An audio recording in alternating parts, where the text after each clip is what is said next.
Hey guys, Rob here from Nerds in the Attic, and I'm here to talk about Superman movies. Specifically, the James Gunn one and the Snyder one that came out over a decade ago. Now, before we get into it, make sure that you like and subscribe. We really appreciate that. It helps out our channel. So, I want to get into this and say that I am a huge Superman fan. He's my favorite superhero ever since I was a little kid and to this day. And I myself am really hyped to see the new James Gunn Superman movie. It's coming out in less than a month, and I'm starting to see a lot of heat on internet, social media, talking about how they don't like the way he looks, how crypto is in it, and how it looks comedic. And one of the things that I've noticed is that everyone keeps bringing up the Zack Snyder Henry Cavill Superman. Now, let me say, I love Henry Cavill as Superman. He had the look. I mean, that man was built to be Superman. I remember watching a movie called Immortals. I was in the theater with my girlfriend at the time, and I was looking at him, and I remember leaving the theater and saying to myself, wow, he looks like he could be like, like almost like related to like Christopher Reeve. Like he had that chiseled jawline, and I checked it out on IMDb when I walked out the theater, and lo and behold, he was casted to be Superman. So I went to see Man of Steel in the theater, and I remember vividly during this time, there wasn't a lot of people that was really happy with the movie. In fact, everyone was talking about how much better the MCU movies were, so no one was really giving this movie any really time of day. But I remember defending it. I will defend anything that's Superman because I love Superman that much. And one of the things I remember defending about it was that it kind of matched how we as society were at that time, where it was almost grounded in like, realism, whereas in like, if we actually did have a guy that was flying around and lifting up cars and shooting lasers from his eyes, would we actually trust him? And during that time, I would probably say no. And I think that's why I liked it. It was a darker, kind of a grittier, feel for Superman. And he had a lot of parts in the movie that, he came off as charming almost. I remember there was a scene where Lois Lane was hit by one of the robots in his spaceship, and she was hurt, and he was trying to help her, and he just gave her this really nice look, just a look, almost as if like, you're gonna be fine. And I thought that was really cool. But this is where things get a little weird. I gotta tell you, although Henry Cavill looked like Superman, he didn't really do much in the movie that would say, hey, this is Superman. Now, let me walk you through this. Watch Man of Steel. At the beginning of the movie, I would say somewhere in the area of 25 minutes in, he saves a bunch of kids from drowning in a bus. Now, after he saves them, later on, one of the kids' parents go to the Kent farm and start talking about how they saw, Clark doing this. And the father, he says to him, you can't do stuff like that or people are going to know that, you're different. And Clark's exact words was, what was I supposed to do? Let him die? And Jonathan Kent says, yeah, maybe. That's not really something that I would see Jonathan Kent saying to, Superman like that. See, that's just one. And we're going to get into more in a second, but you got to understand, Superman was not built or created to be edgy or cool. I know that sounds weird, but, hear me out. He was created by Jerry Siegel and Joe Shuster. And the original conception was that character was going to be a villain. It wasn't until Joe Shuster's father suffered a massive heart attack whilst he was getting robbed at gunpoint, and the person responsible was never caught. Once that happened, Jerry Siegel immediately changed, their original character into this Superman that was invulnerable, that bullets bounce off, that he was constantly helping. I mean, at Superman's core, He's not built to be edgy. He's not built to be like, let's say, Wolverine, who's smoking cigars and hooking up with all of these, women. He's not meant to be like Batman, who's all emo and like, oh, my parents are dead, so I wear black all the time. Superman, the character, he's married. He has a 9 to 5 as a news reporter. He has an apartment and eventually ended up getting a farm. He has a son. Superman at his core is basically dad. No matter what happens, he's always there for you. That's who Superman is at his core. So now we go back into the Henry Cavill Man of Steel. Okay, again, he looked the part, but now Jonathan Kent gives him that message of that your identity is more important than saving the lives of children. I don't think that that's a very Superman thing. Now we fast forward a little bit, and there's this big tornado, and it's going to kill a bunch of people, and Jonathan Kent tells Clark, hey, stay over here with these people, and I'm going to go over there, and I'm going to help, whatever. And if you've seen the movie, let's all be honest here. Henry Cavill could have done the exact same thing that Jonathan Kent did, and then just pretended that he got hurt. Instead, Jonathan Kent decides to wave Clark Kent back, almost to say, again, your secret is more important than even my own life. Again, this is not a message that I could ever see Jonathan Kent ever giving to Superman, who eventually will grow up. You know what I'm saying? That's already, you're putting in this image of like, there are things that are more important than human life. Wow.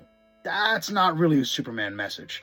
So now we watch the movie, and then we go all the way into his fight with General Zod. Now, this is very important. If you ever watch that fight, all of Metropolis, and I'm talking about tens of thousands of people, are definitely dead during that fight. And Henry Cavill's Superman doesn't seem overly too concerned about that. Whereas in the Christopher Reeves Superman, while he was fighting General Zod and his two henchmen, Superman during the fight would stop and save people. There was a tower that was falling, and there was a mother with a stroller, and in mid-fight, Superman flew and caught that tower thing from falling on her, and she waves and says thank you, and he had enough time to turn around and smile and say, I gotcha. That's during the middle of a fight in Metropolis. General Zod shoots I-beams at a tanker, like an oil tanker, and is about to explode. Superman flies down and stops it from exploding because he knows he's going to hurt other people. Like, Christopher Reeve's Superman that came out that long ago understood the core of Superman, whereas in Henry Cavill's Superman, and no fault of his own, I honestly blame Snyder for this one, but there was a moment where General Zod throws like an oil tanker, I suppose, at Henry Cavill's Superman, and Superman could have, just like Christopher Reeve in Superman 2, General Zod's henchman threw a bus, and Christopher Reeve first screamed, was like, no, don't do it, the people, and they throw it, and he kind of like tries to stop it and gets crushed trying to stop it. Now we go into Henry Cavill, where General Zod throws a tanker at him, and Henry Cavill could have stopped it. He could have done anything, except he just kind of just floated over very nonchalantly and allowed the tanker to hit the building behind him, immediately exploding and destroying the front of the building. How did he know there weren't people in there? And he, I hate to break it to you guys, but he didn't seem overly too concerned about it. That's where I have a problem, where like Henry Cavill looked like Superman, but it wasn't really acting like Superman. Watch the fight with him and General Zod. There were clearly people around him, and at no point did Henry Cavill decide to fly away like Christopher Reeve did in Superman 2. He looked at all the people getting hurt, and he flew away, and people thought he was a coward. No, he wasn't a coward. He was just flying away from where the fight could hurt more people. He realized that his fight was direct responsible for hurting and property destruction and killing people. Henry Cavill, at some point during the movie, flew into space with Zod and then destroyed a satellite and then came right back to Metropolis and this time brought flaming pieces of satellite. Like, hell, at one point, while all of the destruction is going on, Henry Cavill found the time to just start making out with Lois Lane, just in the middle of the rubble. It just didn't seem like a lot of Superman-esque things to do. Now we go into Henry Cavill snapping the neck of General Zod, which that alone, sorry guys, but that's not very Superman. But one could argue, well, that's because General Zod was going to, kill these, 4 or 5 family members. Okay, I get that, but here's the thing. You could have covered his eyes. You could have flown straight up. You could have done a number of things, but instead you snapped his neck. And then you were like really concerned about it, but only 5 or 10 minutes ago, I just saw you destroy building after building, block after block, with tens of thousands of people getting hurt, and you didn't care. So now suddenly you care about these 4 or 5 people? Not very Superman to me. Then someone says to me, well, Rob, it was Zod, and, he had to stop him. Okay, well, I'll give you that. But now let's go into Batman v Superman. Somewhere in the beginning of the movie, there was a terrorist. If you want to call him that, whoever it was, let's just say bad guy. And he had Lois Lane like this, and had a gun to her head. And he tells Superman, take one step, you're going to see the inside of her head. Wait, watch that scene. Lois Lane just lowers her arms and kind of just goes, like signaling to Superman, and he smirks. And then he proceeds at light speed to then impale this normal human being through 4 brick walls. I mean, you have definitely liquefied this person. This was a human being. That was definitely murder that you committed. Again, it's not very Superman-esque. So, I digress. Superman looked the part, but he didn't really act like Superman. Even all the way at the end, when they were like, I guess, trying to follow him with the satellite, he destroyed a multi-million-dollar satellite and basically was like, hey, like, I don't care. Well, again, I loved Henry Cavill. I loved Man of Steel. I really enjoyed it, but I also accepted that he didn't really act like the Superman that we all know that makes Superman, well, Superman. This new Superman with James Gunn, I mean, the trailer just looks bright. It looks fun. It looks hopeful. I mean, people are complaining about him wearing, quote-unquote, underwear on the outside. Guys, it's not underwear, it's trunks. If you watch wrestling, guess what? The wrestlers, Stone Cold, The Rock, Triple H, Ultimate Warrior, Hulk Hogan, and yes, even Chris Jericho, Edge, they're all wearing trunks. That's what Superman's wearing. He's wearing trunks, guys. Batman wears the same thing. Like, let it go. And honestly, if you're not going to watch the movie because you're overly concerned with the guy's wardrobe, then I think that says a lot more about you than anything else. You got to be that concerned about what guys are wearing? That's just weird. This new Superman movie with James Gunn looks like a movie that I can bring my son to watch. I don't know if I could have done that with Henry Cavill, with him snapping necks and murdering people.